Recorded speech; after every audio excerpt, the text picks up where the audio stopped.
Hallelujah. Isang pinagpalang umaga po sa bawat isa. Tayo po lahat ay tumayo. Hallelujah. At sa lahat po na nanonood via online, isang pinagpalang araw po sa bawat isa. Maaari po ba natin palakpakan ng Panginoon? Hallelujah. Napakabuti mo, Diyos. God, you are so good. Hallelujah. You are worthy of all glory. You are worthy of all praises. You are worthy, Jesus. Hallelujah. Come on, let's praise His name.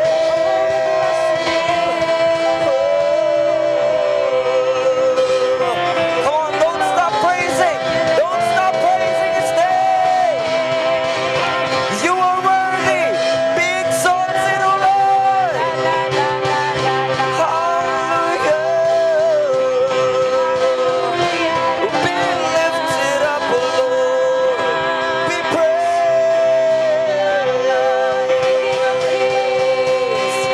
Come on, let us exalt the name of the Lord in this place. Hallelujah. Oh, we thank you, Jesus.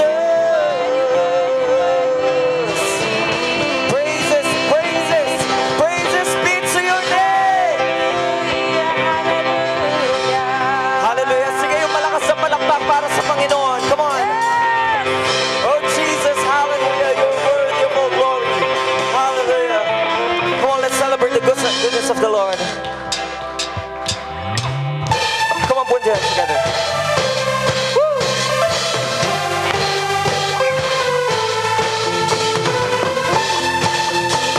Hey! And I would say, wandering and all alone, my heart was lost, in need of a new direction. But love came and picked me up.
more, let's give the best clap of praise to Him. Yung palakpak na deserve ng Panginoon. Yung malakas na palakpak ng papuri, pagsamba, pasasalamat sa Panginoon. Hallelujah. Oh, thank you, Jesus. Thank you, Lord. Hallelujah. Oh, we thank you, Jesus. Shall we just lift up our hands right at this moment as a symbol of our worship, our offering of worship to Him. Hallelujah. Let us just invite God's presence in this place. Hallelujah. Your majestic name fills the earth. Your glory is higher than the heavens. Hallelujah. And as we lift up our hands, God, we surrender our lives to you. We surrender our beings to you. We surrender our hearts to you. We surrender our lives to you, God. And may you be pleased with our worship. Hallelujah. Glorify you, Jesus.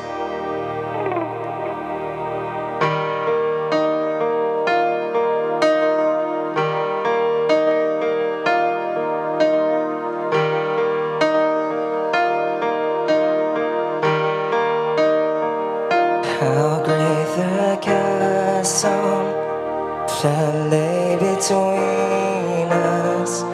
How high the mountain I could not climb. So in desperation I turned to heaven and spoke your name into the night.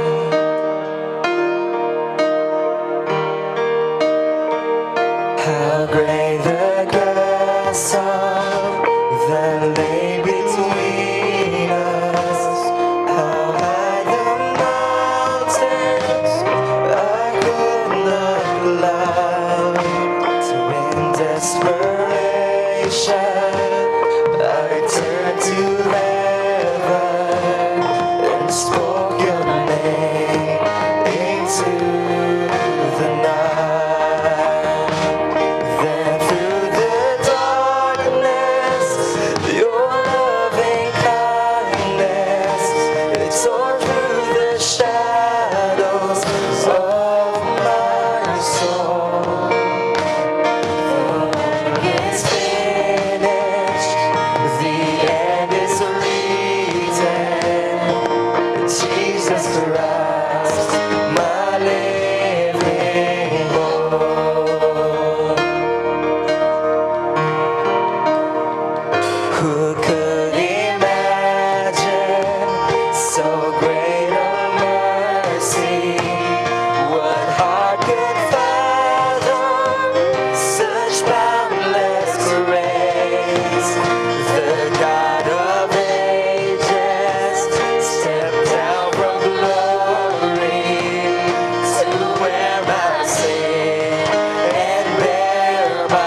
to breathe.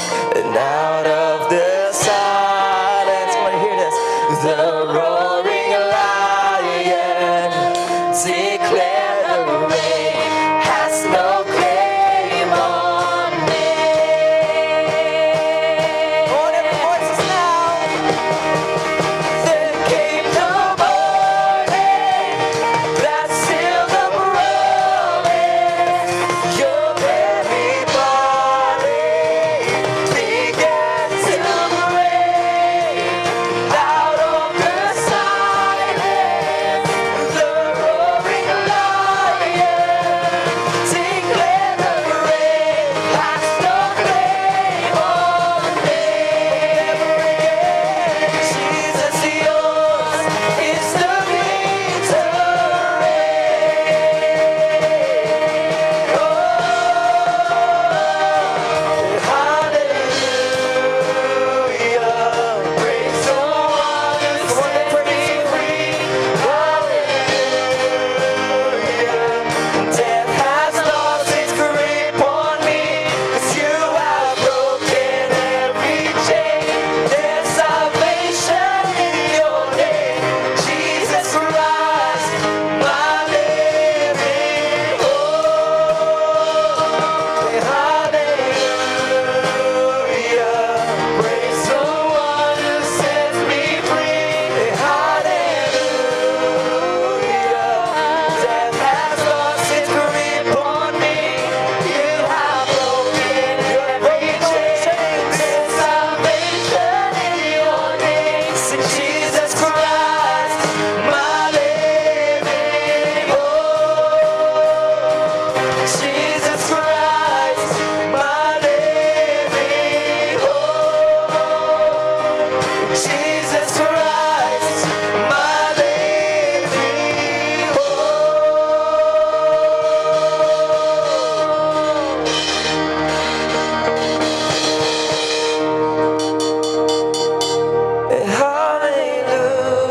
Hallelujah. Praise the one. I want to praise the one who set us free.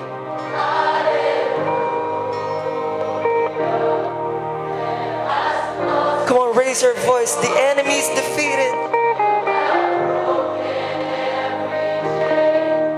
Salvation in your name, Jesus Christ, my living. Come on, I want to sing this with all your hearts now. Sing hallelujah. Praise the one who sets me free. Hallelujah. Let us lost its Oh, we thank you, Jesus. You have broken every chain. There's salvation in your name. 'Cause Jesus Christ, my living, You are our living hope. say hallelujah.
O God. Hallelujah. We give you praise, we give you glory, we give you honor. Salamat po, Panginoon. Father, we thank you for this wonderful time that we can worship you and fellowship with your holy presence. Thank you, dear Holy Spirit, for being with us this morning, for guiding us, leading us into the very presence of our God. Maraming salamat po, Panginoon, sapagkat merong kang inihandang dulang upang kami magpiesta sa iyong harapan. Hayaan mo, Panginoon, na patuloy kaming mapuspos at mabusog na yung mga pangakot salita. At Panginoon, patuloy kaming maglingkod at parangalan ng iyong pangalan. Salamat po, Panginoon, sa aming bansang minamahal. Salamat sa aming Pangulo. Salamat, Panginoon, sa lahat ng bahagi ng gobyerno. Lord, we pray for your divine covering and intervention. We pray that you will bless our nation in the name of Jesus. For you said, Lord, blessed is the nation whose God is the Lord. And therefore today, Lord God, itinatas din po namin ang aming mga frontliners, ang aming IATF. Lord, we pray that you will grant them wisdom and ability upang makontrol ang lahat po, Panginoon, ng nararanasang pandemya. Salamat po, Panginoon, ikaw ang pinagmumula ng lahat ng kalakasan, kagalingan. Kaya Lord, we speak healing, we speak life, we speak miracle sa pangalan ni Jesus. At winawasak namin ng mga sumpa. Hindi namin ito pinapahintulutan sa pangalan ni Jesus, sapagkat sinabi, Panginoon, whatsoever we bind on earth is bound in heaven, whatsoever we loose on earth is loose in heaven. And therefore today, Lord, we bind all the workings of the enemy, all the curses, all sickness and diseases. We rebuke them in Jesus' name. We cancel them in Jesus' name. We put them to non-effect in Jesus' name. And Lord, we are releasing your grace. We are releasing your healing. We are releasing supernatural miracle. Hallelujah. Salamat po, Panginoon. At Lord, patuloy mo kaming lukuban ng iyong kapangyarihan, lukuban ng banal na dugo ni Jesus, at matagumpay po naming inaangkin ng araw na ito. Patuloy kang mangusap at ubugin kami na ayon sa iyong biyaya at plano. Salamat po, Diyos. Pagpalain mong bawat isa. Ito po ang aming samudalangin. Ang lahat ay magsabi ng Amen and Amen and Amen and Amen. Hallelujah! Woo! Come on, you can do better than that. Praise God, praise God. Hallelujah. Hallelujah.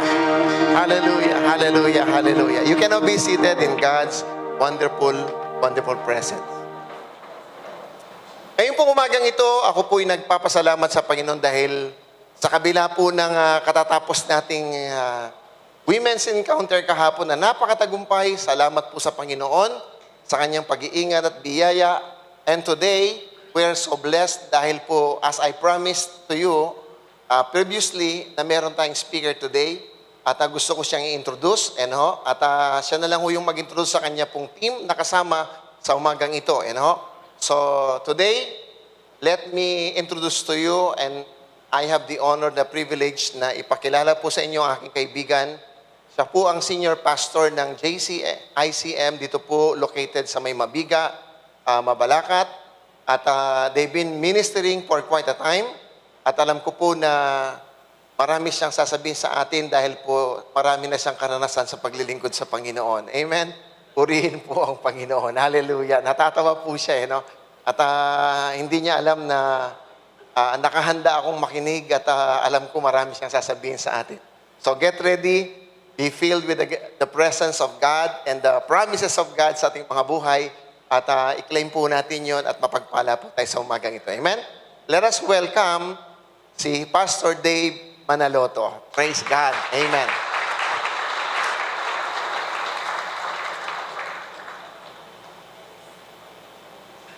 Gandang umaga po sa inyong lahat. Gandang umaga naman. Po, at ako po ay nalula doon sa sinabi ni Pastor Mark. The first time na sinabi sa akin ni Pastor Mark, gusto ka namin invite sa church. Nagpa-clinic po kasi sa clinic ni Doc Aya at kinausap niya ako. So sabi ko naman oo, pero pag-uwi ko po sa bahay, nag-usap kami ni Sister Mariel, ng aking magandang asawa. By the way, kasama ko siya ngayon. Bagamat ang pinakamaganda po dito si Pastor Gwen po. Pero sa Mabalacat, ano po, kasama ko yung pinakamaganda, ano po. Darling, pwede ka bang tumayo?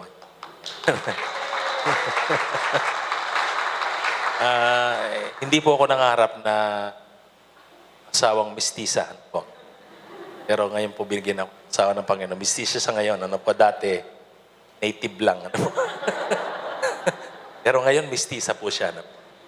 Kasalanan po ito ni Sister Luming, yung po isang beautician namin. Kasama ko rin po yung mga matapat nating manggagawa, ano po, si Brother Harris.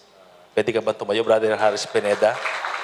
At ang kanya pong, sa ganang kanya naman, siya yung pinakamaganda yung kasama niya, si Sister Racy, ano po yan. Pwede ka ba tumayo, Sister Racy yan? Maraming salamat po, ano po. So, sabi ko po sa aking asawa, sabi ni Pastor Mark, speaker ako doon. Nabigla po siya, sabi niya, darling, ano sabihin mo? Sabi ko po, tabalo. Alam po ninyo, may social distancing pa puno kayo, ano po kami. Halos ganito rin ang simbahan namin, ano po, pero mabibilang mo dito, ano po. But anyway, ano po, kapag ka ikaw ay kinausap ng Diyos, parati po tayong mayroong message na pwedeng i-share. Amen po ba? Amen po ba? Lahat po ng pinagpala ng Panginoon ngayon pong umagang ito, magsabi nga ng malakas na Amen. At kanina, yung pong iisip na napagpala nila ang Panginoon sa pag-aawitan natin, sa pagsamba natin, magsabi nga ng malakas na Amen. Praise God, ano po. So ako po ay magpapasimula na. Pastor, ilang minuto po ako meron dito.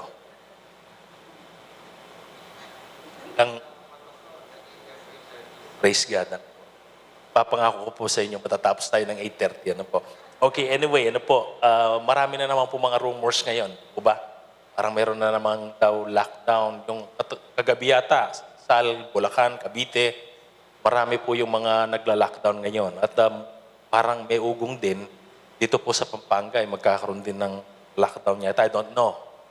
But ano pa man ang mangyari, meron pa rin po tayong salita ng Diyos na mapapakinggan. Amen po ba? Sabi po nila, COVID-19 will be here to stay. Ano po, sabi ng aking narinig, sabi niya 1 or 2 years ang pandemic will linger. Pero it seems, ano po, mga 10 years pa raw, ano po. I can still remember yung pong nabasa ko po noon, yung tinatawag na Spanish flu. Dahil made in Spain po ito, ano po. Yung 1918 yata hanggang 1923 years, more than 50 million to 100 million ang namatay that time po. So ito po yara tayo rin yung start ng World War First that time po. Pero gayon po man natapos pa rin to. Pero kayo naniniwala na po, ano man ang mga bagay nito, matatapos din ito. Amen po ba?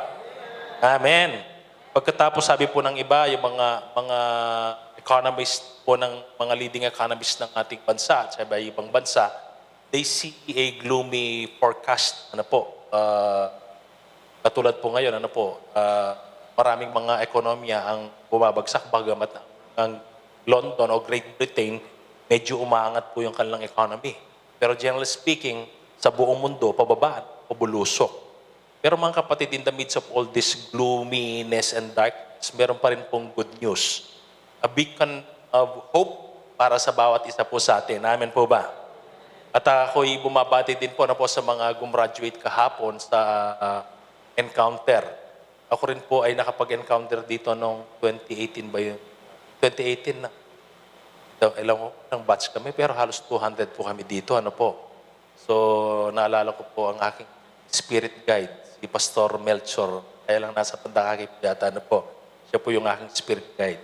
Paggabi sabi niya akin, Pastor, matutod na ka bukas para tapang may kissing. Ay, waser ako po na po. Siyempre, kailangan mag-submit ka na po. But anyway, ano po, mga kapatid, gusto ko pong magbigay ng proposition sa inyo ngayong umaga. In every negative circumstance, God wants you to see the brighter side. Amen po ba? So sa umaga pong ito na po ang ating pong topic, seeing the brighter side po. At nawa, ngayon pong umagang ito, nakikita niyo yung brighter side. Ano po? Alip kanita po makapalkubuak na po. Ngayon kayong makapalbuak yan na po, warning. I used to, na po, makapal yung buwak ko na po. Idol na ako po ni makaluklok kay ni Yaris. Pero kamamalagwan itong. Di ba? But anyway, ano po, let us see the brighter side. So, ang akin pong proposition sa inyo ngayong umaga ito, ano po, in every negative po, lalo na po yung mga nag-encounter, kagagraduate, be sure na po meron pong gagawing counter-attack ang kalaban. Ano po, magpapadala siya ng mga negative circumstance in life. Even in the ministry, nagpapadala ang kalaban, ano po, ng isang negative, gloomy life, ano po. Katulad po ng kay Joseph, katulad po ng kay Job. Di po ba si Job, na-enjoy niya lahat ng mga gandang bagay? And all of a sudden, because you put hedges around him, ang sabi po ni Satanas kay Lord, ano po, why don't you, alisin mo muna ng konti iyon. Yan, ano po. So, ang sabi po ni Satan, skin for skin, ano po. So, talagang nagkaroon po ng sakit si Job, yung kanyang, ano ba tawag dito? Pigsa, ano po, mula ulo hanggang talampakan. So mga kapatid, ano po, bagamat nasubok po si Job dito, pero mga kapatid, bawat daw po takip sili, bawat pusikit na dilim ng gabi, parating merong a new day that is dawning. Amen po ba? Amen. Meron po parating brighter side dyan, ano po. So 2 Corinthians chapter 4, verses 16 to 18, and I would like to invite everyone to please let us all stand as we read the word. At ganito po ang sinasabi na po. 2 Corinthians chapter 4, verse 16 to 18. Therefore, we do not lose heart. But though our outer man is decaying, and I'm reading from New American Standard Bible, at ang sabi niya po dito, ano po, the inner man is being renewed day by day. For momentary light afflictions is producing for us an eternal weight of glory, far beyond all comparison. Napakaganda po ng mga talatang ito po. Far beyond all comparison. Ano man yung mga negative na dumadating sa mga buhay po natin. Ang sabi po ng Biblia na po, meron pong comparable yung gloryng tatanggapin po natin. While we look at not at the things which are sin, but at the things which are not sin. For the things which are sin are temporal, but the things which are not sin are eternal. Pagpalain po ng Panginoon ang pagkabasa ng kanyang salita, lahat po ay makakaupo na. Sige po tayong lahat ay mananahin. Father, once again, we thank you for this wonderful day that you have given us. Lord, Sunday is your day. At dalangin po namin, Panginoon, that you would come down, Lord, and touch our hearts and bless us. And Lord, fill our spirit with your words. As we listen carefully, Lord, with these words, Lord, may all we be transformed by the power of your Holy Spirit this morning. In Jesus' mighty name we pray, and everyone will say, Amen. Ang sabi po ni Pablo, we do not lose heart. Si Pablo, ano po, kasama na siguro kanyang mga dinidisciple, katulad po ni na Pedro, Titus, Timothy, sina Priscilla, Aquila, kung sino pa man po yung kanyang mga dinidisciples. Kung sabi po ni Pablo, we do not lose heart. Though this physical body is wasting away. Kasi nga po, kung titingnan po natin yung 2 Corinthians chapter 11, 16, ng 2 Corinthians chapter 12, verse 9, makikita po natin dito kung ano po yung naranasan po ni Pablo. Ang sabi nga po siya po ay being persecuted by the Jewish community. Pagkatapos siya, tinutugis pa rin pa siya ng mga false brethren. At ang sabi po niya, 5 times I was shipwrecked. 3 times ba yun? Yung 5 times yung kanyang katawan nilatig po, katulad daw ng ating Panginoon. So on all sides, sabi po niya, I am perplexed, sabi niya. Nananak down ako, pero salamat sa Panginoon, hindi naman ako na-knock out. Yan po yung magandang balita. So in life, baka ma-knock down tayo. Pero mga kapatid, pangako ng Panginoon, kung magtitiwala ka sa Niya, hindi tayo ma-knock out. Amen po ba? There is a big difference between the two. Ang mga Kristiyano, kung minsan na-knock down. Pero tandaan po ninyo, when we see the brighter side, tayo po ay nakakabangon pa rin. Amen. Hindi tayo po inaabutan ng 10. Amen. Baka 1 lang nakatayo na tayo kasi nga nandoon ang Panginoon. So mga kapatid, ang sabi po ni Pablo, we do not lose heart. Alam po ba ninyo si Pablo nung narinig niya nung narinig niya ang tinig ng ating Panginoon kasi hindi siya mananampalataya dati. Tinutugis niya nga po yung mga believers, di po ba? Alam po ninyo kung anong nangyari sa daang Damasco, doon nga niya nakita yung bright light at nagkaroon nga tayo ng katarata. From that day on, nung narinig niya ang tinig ng risen Christ, he never looked back again. Si Pablo. Hindi na siya tumingin sa dati niyang buhay. I just wonder, ano po, ito pong taong ito, napakadunong. Ito pong taong ito, ano po, abogado. Sabi nga po, nag-aral sa paanan ni Gamaliel. Abogado de Campanilla. Pero ito pong taong ito, ano po, hindi na po siya talagang bumalik sa kanyang dating buhay. Kaya nga po marami ang natakot nung siya po'y nagsishare ng gospel. Bakit nakita niya, ano po, napaniwalaan niya ngayon kanyang narinig na Jesus died, Jesus was buried, Jesus rose from the dead. Yun po yung sense and essence ng gospel, ano po. And then po yung pangapat, ano po, Jesus is coming back again. Amen po ba? Amen! Sabi ko nga po, kung tatanungin nyo, hindi na ako tatalikod. Bakit? There is so much proof na ang ating Panginoon sa Kristo, yung kanyang sinabi, destroy this temple in 3 days, I will raise it up again. At mayroon po mga 500 witnesses, sabi po ni Pablo doon sa 1 Corinthians chapter 15. You can see them. You can go back to Jerusalem and ask this persons one by one na meron ngang nabuhay na Kristo. Kung alam po ninyo, sasabihin ko sa inyo ngayon, si Ninoy Aquino hindi naman namatay. Hindi naman totoong namatay, hindi nyo ako paniniwalaan eh. Baka meron dito po sa inyo, kayo po ay nakapaglabing nakita nyo ang katawan ni Ninoy. Pero alam po ba ninyo, there was that empty tomb. Even the skeptics, they affirm, merong empty tomb. Ano po? Lamang sabi nila, ninakaw ng mga alagad. Pero the point is that tomb is empty. Amen. Pero sino ba namang maniniwala na nung natutulog kami, ninakaw ng mga alagad? Alam, natutulog ka. Kahit in any court of law, hindi po tatayo ang testimony na yon. Amen po ba? Pero mga kapatid, na po nandito, na po nabuhay na maguli. At nung nakita po ni Pablo sa kanyang dalawang mata, at narinig niya ang tinig na si Jesus na taga Nazareth. Mga kapatid, ito pong taong ito, hindi na po siya bumalik. Iniwan niya ang kanyang kayamanan, iniwan niya ang lahat-lahat ng bagay.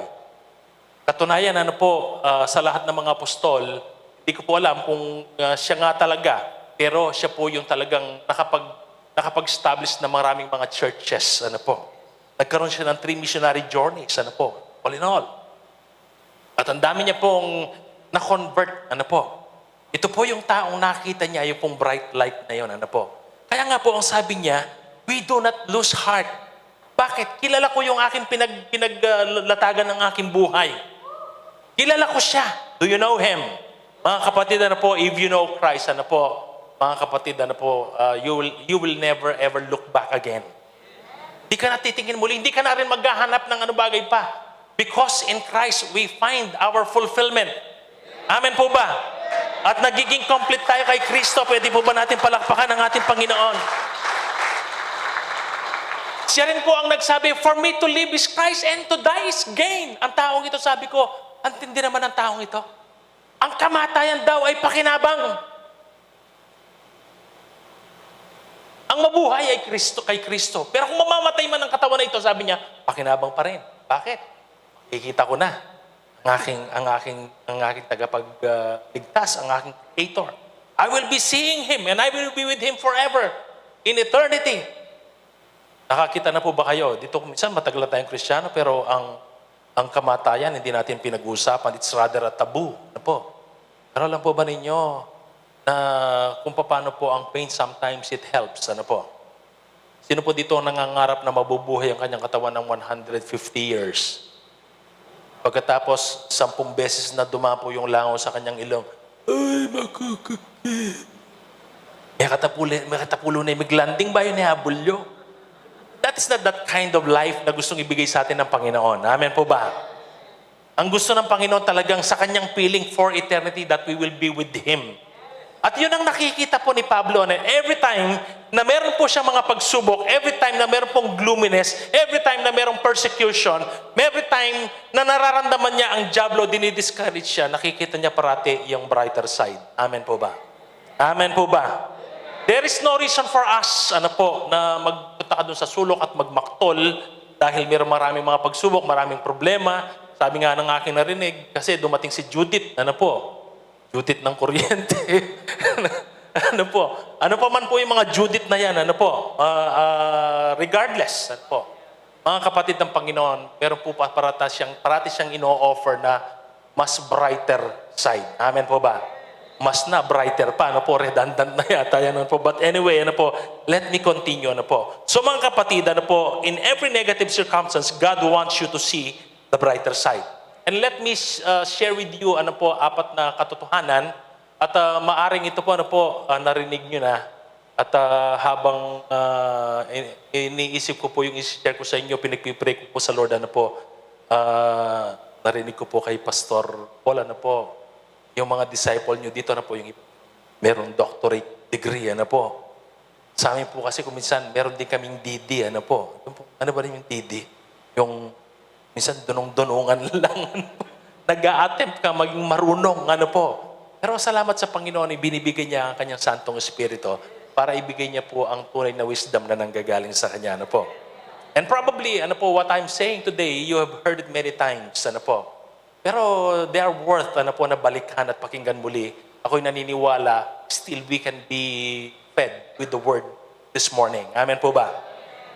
Enjoy po natin ang mga salita ng Panginoon ngayon pong umagang ito, ano po. So yung pong mga puntos na pag-uusapan po natin, ano po, actually, nanggaling po sila doon sa binasa nating mga talata, doon po sa 2 Corinthians chapter 4, verse 16 hanggang 18. And I hope, ano po, nagawa ng PowerPoint yung nandun sa taas. Pero kung hindi man, okay lang po, ano po.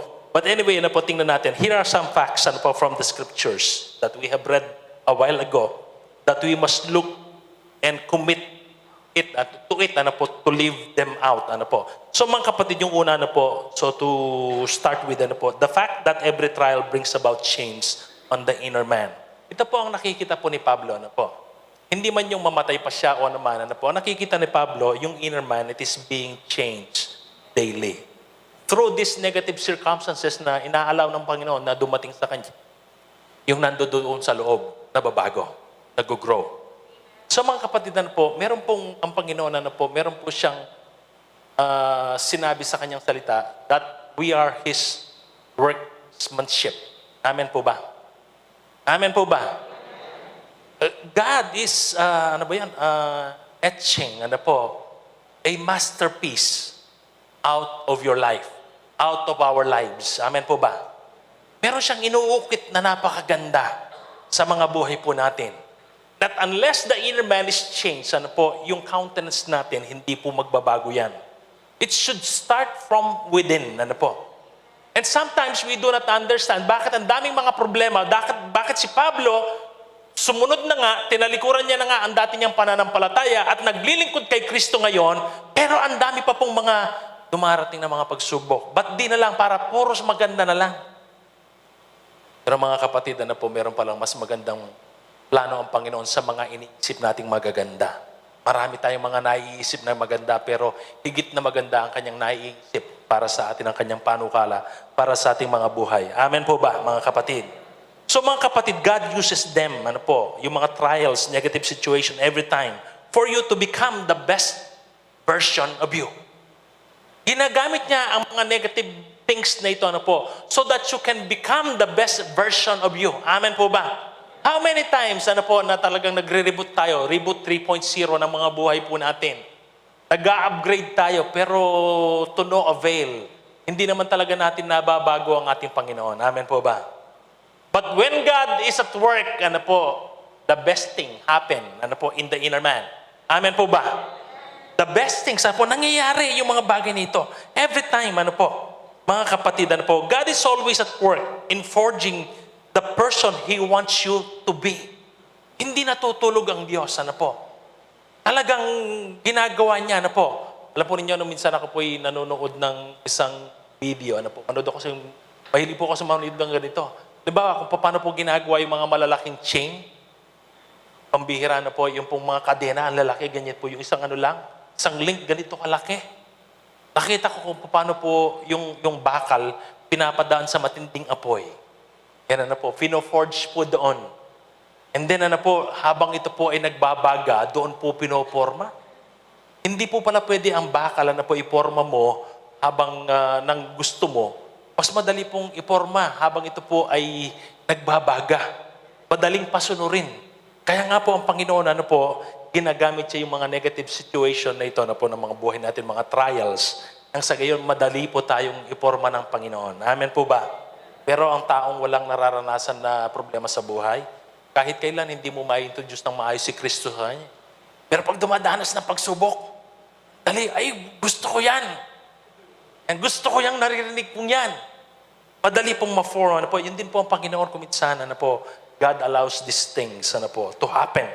So mga kapatid, ano po, God is always at work. God is making a masterpiece out of your life, etching upon you the image of His Son, the Lord Jesus Christ. Nais niya maging katulad natin si Kristo. Amen po ba?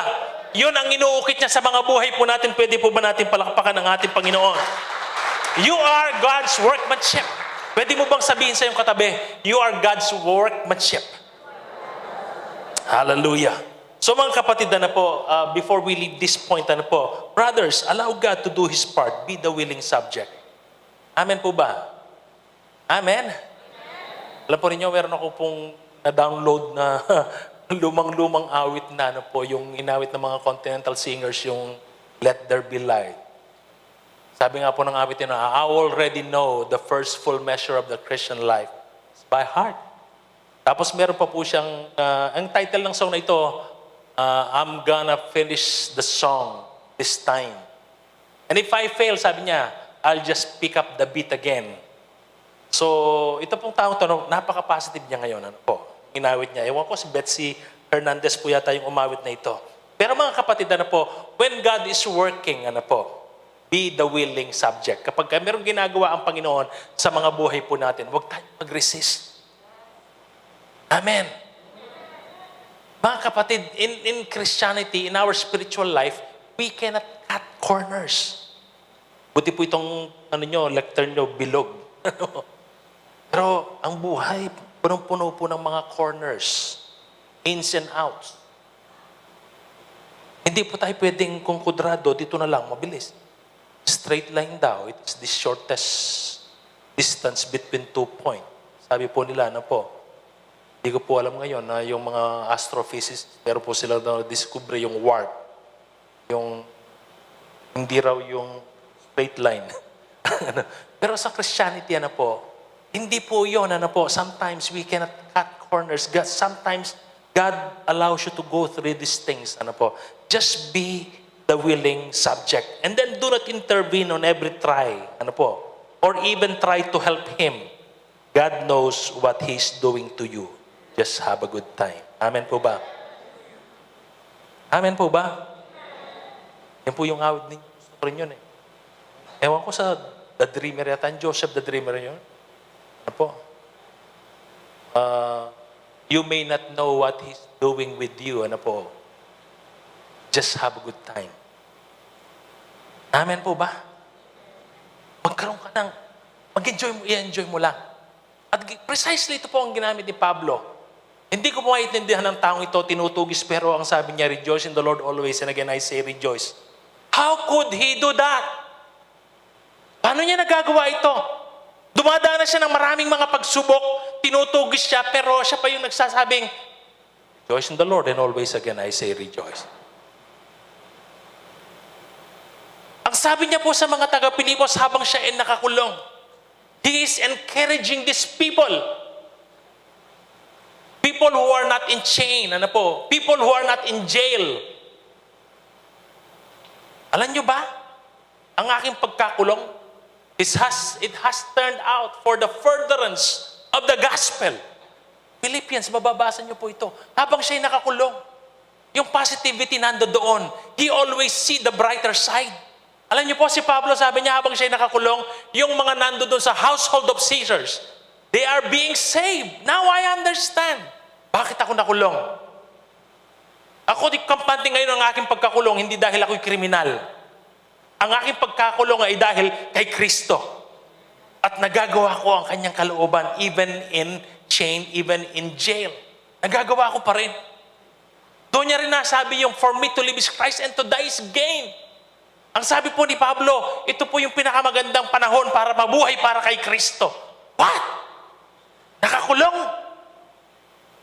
And yet, nasasabi niyang, rejoice in the Lord always. Again, I say, rejoice. Wow! Sa Philippians chapter 4:7, ano po? Let the peace of Christ rule in your heart. Kaya pala dito ko po naalala po, yung sinabi ng Jeremiah 29:11, marami sa atin, kinukote natin itong verse na ito pero hindi natin talaga naintindihan kung ang nakapaloob doon. Alam niyo po ba kung ang nakapaloob doon? Ang sabi po ng Panginoon sa Jerusalem, sa Judah, go to exile. Go there. Pati na kay Haring Zedekiah, naging disobedient lang si Haring Zedekiah. Right before his eyes, his children were murdered in front of him by King Nebuchadnezzar. Pero kung siya dumating doon, ang sabi po ng Panginoon, there, na kayo doon. Ito po mga taong to that they used to dress up. Napaka-prestigious po ng kanilang mga pananamit. Nung sila po napunta ng Babylon, half naked, most of them, sina Daniel, while they are in chains and fetters. Habang sila po patungo doon, siguro nakayuko sila. Anong nangyari sa amin? What has fallen sa amin? Pagkatapos sinabi ng Panginoon, I know the plans that I have for you. Makatalikala lang. Plan to prosper you, half naked. Kasi nga yung nakikita natin yung now. Pero hindi natin nakikita yung beyond now. Kaya nga we must learn and we must be skillful in seeing the brighter side of every situation. Amen po ba? So mga kapatid, just patiently wait for the outcome. There is no need to rush. You want the best version of you? Wait. Ang sabi po ng Biblia, they that wait upon the Lord, they shall renew their strength. Amen po ba? Forging steel, goes through a lot of fire. In the furnace of affliction, sabi po ng Isaiah chapter 4:48 verse 10, behold, I have refined you, but not as silver. I have tested you in the furnace of affliction. Doon kita sinubok. Doon kita na-refine in the furnace of affliction. Sabi po ni Isaiah sa mga taga-Israel, mga kapatid, ginagamit po ng Panginoon ang pugon po. Hindi yung pugon de Manila. Pugon ng kapigatian. To forge the best warrior ever out of you. Amen po ba? Gusto niya, makapag-produce siya ng isang mandirigma na anumang sitwasyon. We always see the brighter side. At tayo po'y matatag pa rin, lumalabas pa rin unscathed. Because the Lord is with us at siya ang humuhubog po sa atin. Amen po ba? So mga kapatid, tandaan po ninyo ang talatang ino po. Number 2, the fact that no matter how heavy and insurmountable they are, with God, they are light. Kaya naman kabigat ang mga problema. Ang sabi nga ng Panginoon, ng salita ng Diyos, for our momentary and light, magaan lang. Pwede ba sabihin mo siya katabi, magaan lang? Ay Diyos ko, mayanyin. Nino pong ating problema kaya ni, sabihin na pong amen. Ala yatang taong walang problema na po. Detang mo yatang walang problema, retang banda kita, retang botang lumbol ka ting kangakit Pampanga Funeral Home sana. Detang mo yata rin walang problema na po. Mahimbing no rete, tsun huwag yung ginuret ang alawa ka rin. Pero so long as we live, parati po mayroong mga problema na darating, hindi po mawawala yan. Amen? Amen. Sabi po ni Martin Luther, ganito, yun daw pong ibon, pwede nating pagbawalan. Hindi natin pwedeng pagbawalan lumipad over our head. Pero pwede naman natin siyang pagbawalan na gumawa ng pugad sa mga ulo po natin. Tama? Tama? Sino po dito ang gusto niya yung ibon gagawa ng pugad sa kanyang ulo? No one. But spiritually speaking, many people, they do. They allow the enemy na magkaroon ng pugad dito. Pero mga kapatid, ano man po ang dumarating na problema sa mga buhay na ito po, we must learn, to see through the Father's eyes. Para ba tinitingnan ng Panginoon ang mga dumadating sa ating mga buhay? Hindi raw po nagpapadala ng pagsubok ang Panginoon na hindi natin kaya. Alam niya kaya natin. Amen po ba? Kaya ang sabi po ng Biblia alam niyo na po ito, they are light. Si Pablo, sabi niya, I was beaten 5 times. And I was left for the dead many times. I was stoned. Pero ang sabi po ni Pablo, sabi niyo, these things are just light. Magaan lang. Sama ng tingin po ng marami sa akin. Pastor, hindi naman ikaw ang nasa lugar ko eh. I know. Ano po? Kaya nga ako po sinasabi ito eh. Kasi kung nasa lugar niyo ako, hindi ko masasabi to.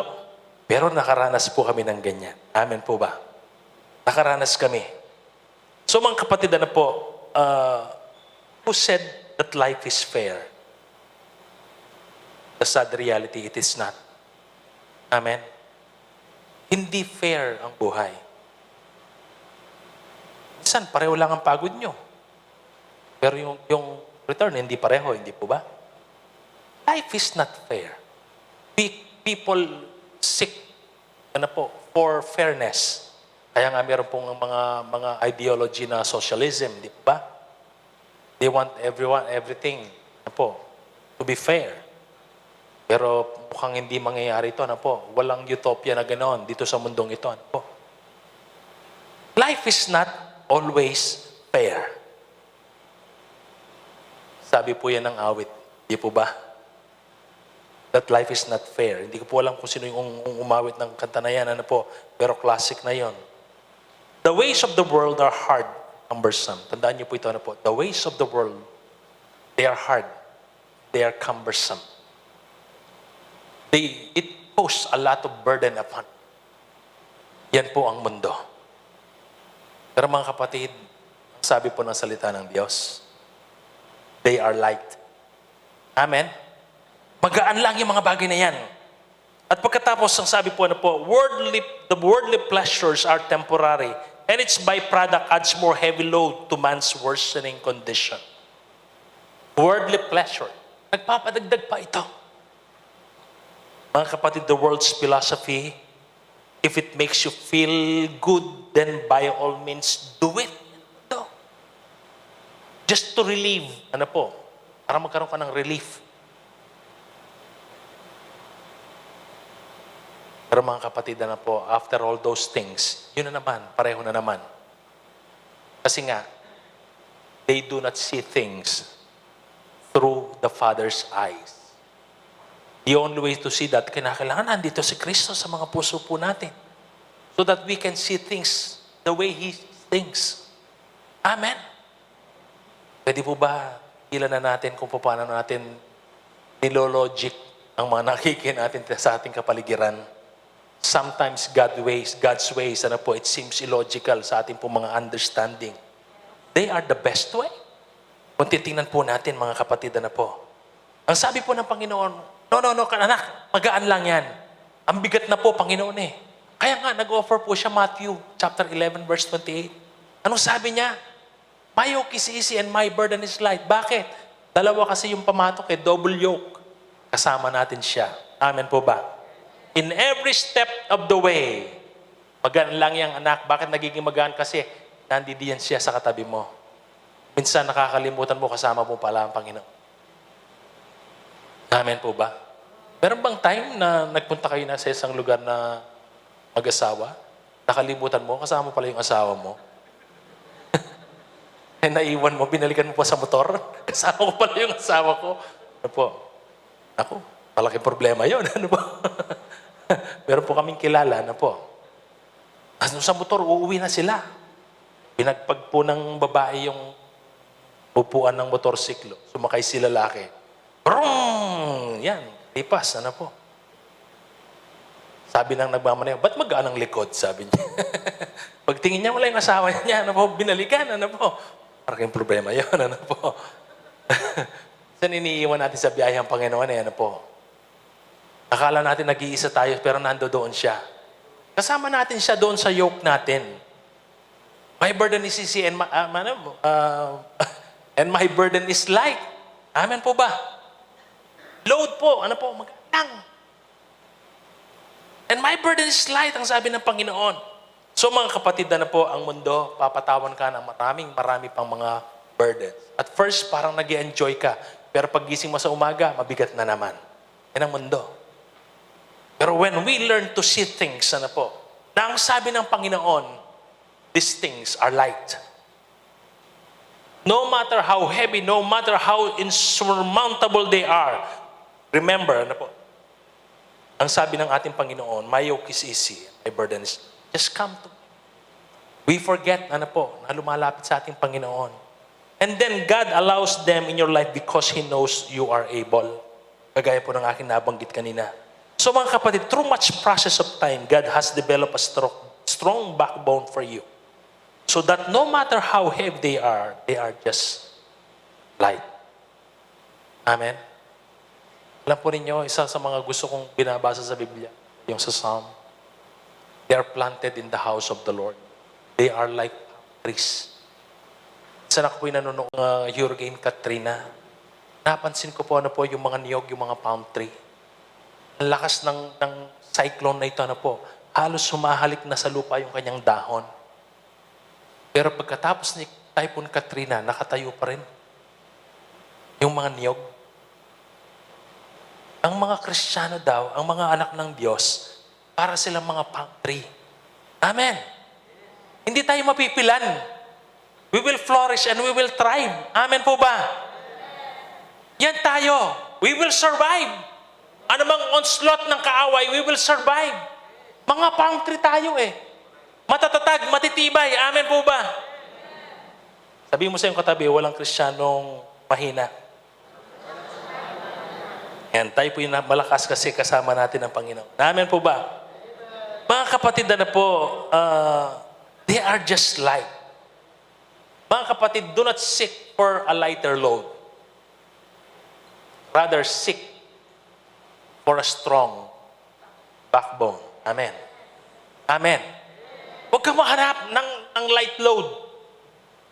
Ang sabihin mo sa Panginoon, a stronger backbone.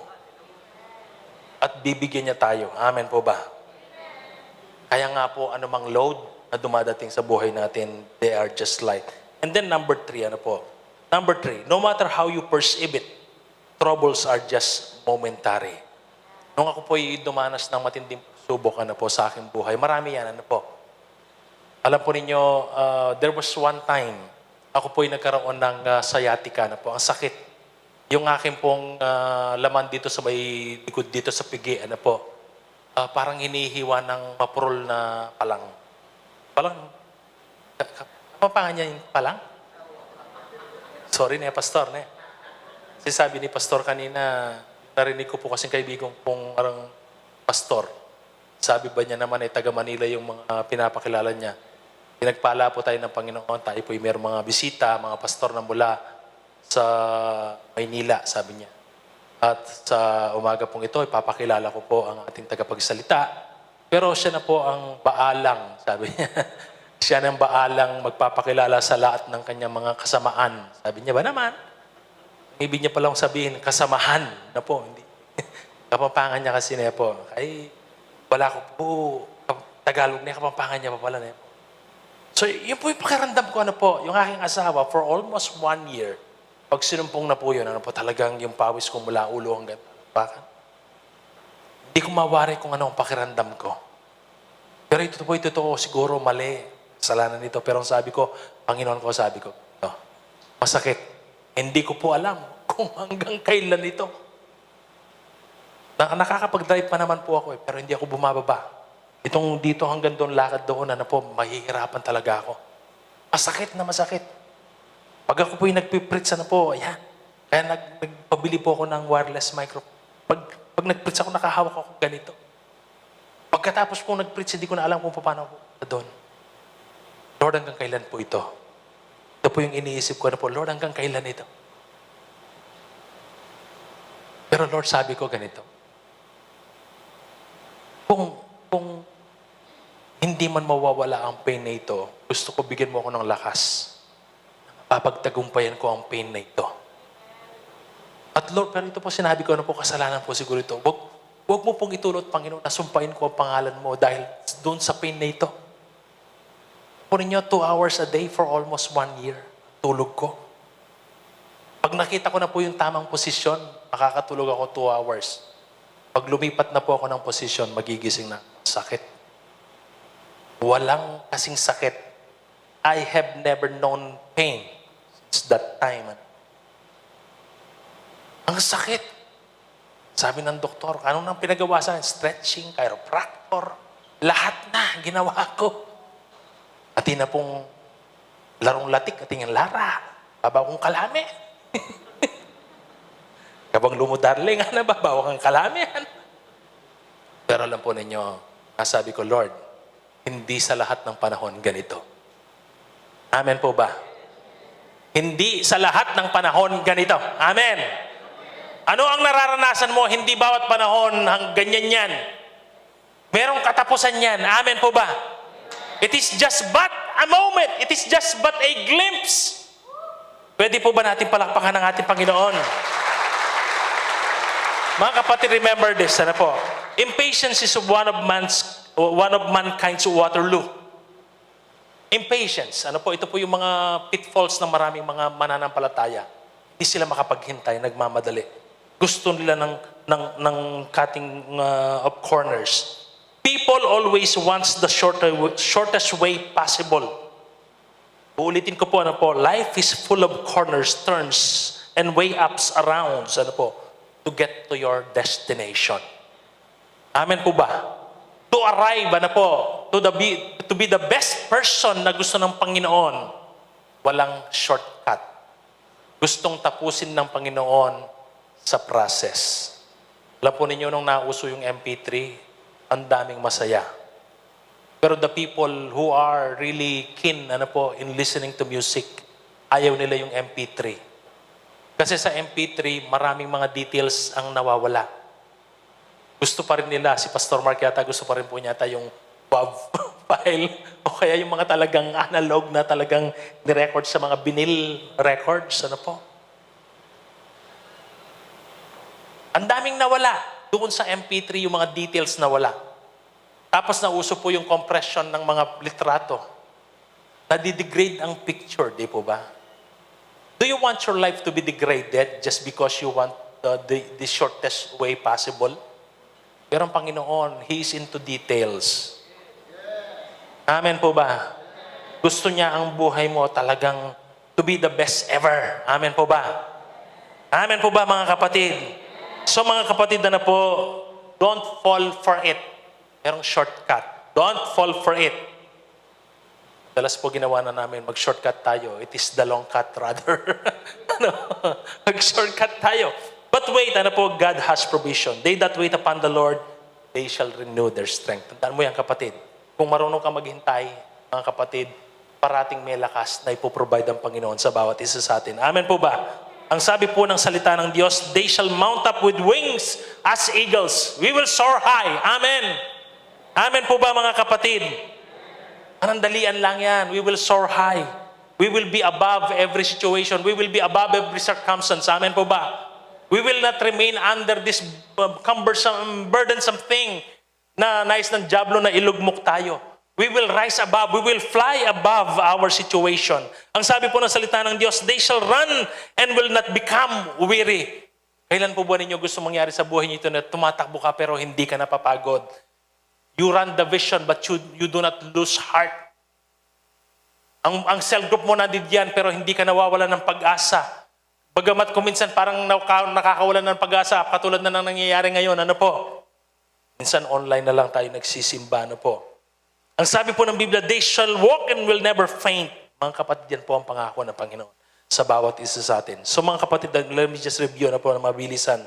Brothers, ano po, let us, yung pong unang puntos natin, ano po,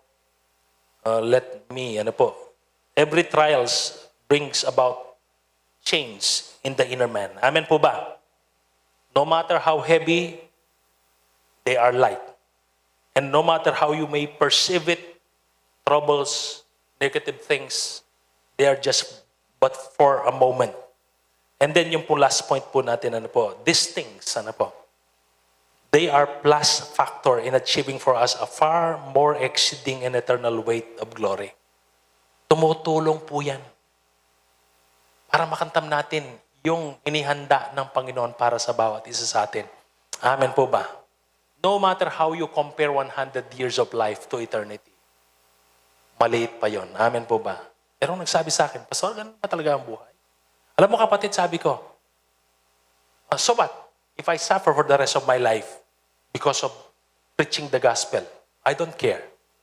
Bakit? Meron naghihintay sa akin. Eternal weight of glory. Amen. Amen. Dumadanas ka ng matinding pagsubok dito sa mundo? Dito lang yan. Pwede mo bang sabihin sa iyong katabi kapatid, dito lang yan. Yan ulit pong taga-magalang tamo Kapampangan eh. Kini mo yan? Hallelujah. Eh po. Mga kapatid, tandaan niyo po ito, ang tunay na kinangay wala sa ginto. Siguro meron dito ginto ang apelyido. Pero wala doon ang tunay na kinang. Amen po ba? Yung tayo nire-refine ng Panginoon, doon yung tunay na kinang. Amen po ba? Alam niyo po ba ang diamond kapag namina, para lang siyang bloke ng tawas. Wala kang makikitang kinang sa kanya. Nung tinignan ko nga, parang ang tawas yung bloke ng tawas. Diamond pala yon. Pero pagka ito'y dumaan na sa kamay ng isang master diamond cutter, gumagamit po sila ng geometry at saka physics, just to produce the best luster ever. Sa isang diamond. Nandun doon sa kamay ng master cutter. At yung tinatapis-tapis tayo, hindi naman yata napakaganda yun, di po ba? Pag pinipintas-pintasan tayo, mamintas siyang mamintasin eh. Mga kapatid, pero po, pag meron po nagsabi sa inyo na, Brad, baka parang mo yung kilikili mo. Nimuha niya. Nimuha ka. Bilong na naman, nakakampepa ka rin. Para meron kang gawin. Amen po ba? Sometimes simple as that. Tinatapyas tayo ng Panginoon. Brad, di kaya tayo nananalangin. Napakalampakanan mo ko. Sometimes, we reject yung pagkakat ng Panginoon. Pero mga kapatid, God wants you, talagang makita yung kanyang luwalhati. Amen po ba? He wants us to shine like the stars, sabi nga po ng Philippians, Para talagang makita. Ando doon po sa Philippians chapter 2. Nang sana tayo mag-shine forth pa. Yan ang nais ng Panginoon. So mga kapatid, fame, power, wealth on earth are just but temporary. Being aware of this, people still strive for it at the expense of everything that God has prepared for us. Aware tayo doon ang mundo yung kanyang kinang, sandali lang. Pero marami at the expense of what God is preparing for us, they go for that. Pero sa umagang ito, sa hills, walang ganon. Ang kanilang pursuit, that glory na pinrepare ng Panginoon para sa bawat isa sa atin. Amen po ba? It is that pursuit and for that pursuit alone. Mga kapatid, what does it profit a man if he gains the whole world? Ano nga ba? Kahit sa iyo po ba ang buong mundo? Ano nga ba ang pakinabang nito? So mga kapatid, why not, probably, God is instilling us this morning. He's preparing us, to look for that blessed hope. The very glorious appearing of our Lord Jesus, the great God and Savior Jesus Christ. Sa Titus 2:13. Yan ang gusto na makita ng Panginoon. Alam po ba ninyo? Sabi po ni Pablo, nung siya nakarating, hindi niya alam. In the body or in the spirit, hindi niya alam if it is in the third heavens. But what I have seen, sabi niya, there are no words that I can use to describe what I have seen. Indescribable. Indescribable. So mga kapatid, wait for this. In a twinkling of an eye, we will be all transformed. Jesus has prepared a mansion for us. We shall reign with Him throughout eternity. Amen. Wait for that glory. Yung mga nararanasan natin, hindi pwedeng ikumpara po doon. So brothers and sisters in Christ, iiwan ko po ang mga salitang ito sa inyong kamay ngayon. It is for us to decide. If I were in your place, sabi ko nga po, resolve ako. Lalo na po nung ako'y na heart attack, Sino bang na heart attack ng 100/70? 120/70 ang presyon. Tataka ako. Ba't gano'n ang presyon ko pero na-atake ako? 2 beses sa San Rafael at saka sa EU. Lord, sabi ko, this is my second life chance. Nakakatayo pa rin ako sa maraming tao, Lord, let me use the rest of my life for your glory and for your glory alone. Let us learn to see the brighter side. Ano man ang nararanasan natin, there is always that brighter side na nihanda ang Diyos para sa bawat isa sa atin.